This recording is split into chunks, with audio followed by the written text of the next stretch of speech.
According to the famous epic Mahabharata, there was an incident at the dawn of civilization in India. A water nymph named Ganga Devi emerged out of river Ganges and married King Shantanu of Hastinapur. Even before that, another water nymph queen named Semiramis ruled over ancient Assyria from the city of Nineveh in northern Iraq. It was also the time of King Bharat, the founder of ancient India. Actually, he was one of the sons of Noah, and his real name was Shem. In fact, he is the father of all the Semitic people. He had migrated to India from Aratta, a country north of ancient Assyria, where Noah and his sons lived after the ark landed in Mount Ararat. Now, there is an interesting background to the involvement of water nymphs in human history. The story goes like this. Long ago, when Lucifer the devil rebelled against God in heaven, he was cast down upon our planet along with his fellow rebels. In those days, the earth was covered with water. At a later time, God separated the land from the water and created humans on it. So, if you ever wonder where the devil is, he has always been hiding in the water.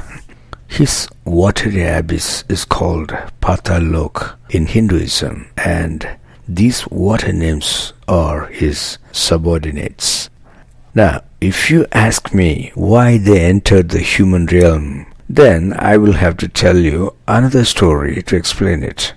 When Lucifer rebelled in heaven, his argument was that he can manage heaven better than God. So, God has given him a chance to prove his claim by establishing a permanent kingdom like heaven upon the earth. In order to achieve this, Lucifer sent these water nymphs to the ancient kings to influence them in order to establish the kind of kingdom he wants in this world. Now, let's look at some details about Semiramis. Semiramis set foot in this world in the Dilmun area of Bahrain in the Persian Gulf. Satan has a burning desire to destroy human families that God has bound together. So, Semiramis's first assignment was being an innkeeper with entertaining women to lure men. Then one day, a captain from King Nimrod's army by the name Menon stayed at her inn. Smitten by Semiramis's beauty and knowledge, he married her. On a later date, when King Nimrod had a long siege over the country of Bactria with no victory in sight, Menon brought Semiramis there for help. With her immense knowledge, Semiramis led them to victory. Seeing this, King Nimrod made Semiramis his wife. Menon was heartbroken and he committed suicide. In the days that followed, Semiramis also assassinated King Nimrod and ascended the throne in the name of Queen Semiramis.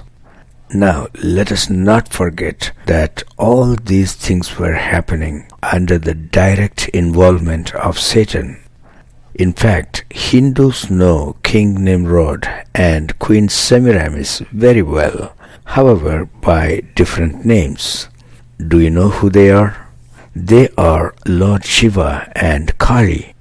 People know that Kali arose from the sea, and some of us might have seen pictures of Shiva lying on the ground with Kali's foot on him.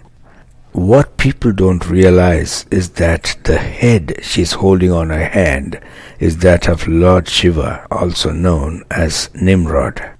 In one of the old depictions of this painting, I have seen a headless figure of Lord Shiva on the ground.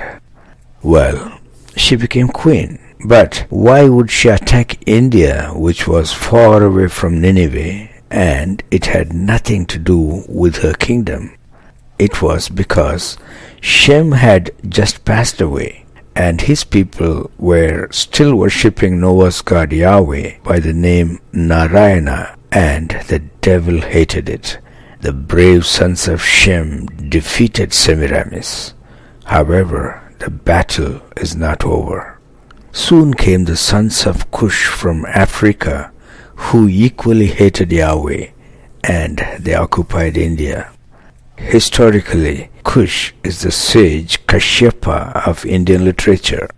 According to the Bible, he was a son of Ham, who is called Kamdev in India. All the Indian ancestral deities such as Shiva, Vishnu, Rama, and Krishna belong to the lineage of Cush. Rama even had a son named Cush. These invaders completely banned the worship of Yahweh in India. Do you know what they did to Shem? Since they could not wipe away the memory of their beloved forefather Shem from the Indians, they made him the wandering sage Narada, still calling out Narayana in such a way that you and I cannot recognize him. And Christians today worship the same Narayana that Shem, the king Bharat, worshipped as God the Father, for which they are hated, and told by Hindu extremists that Rama is God. यीशु बहुत अच्छे हैं, बिल्कुल नहीं बोलना. राम अच्छे हैं, है ना? हनुमान अच्छे हैं. Do you see how the battle carries on? Thanks for watching.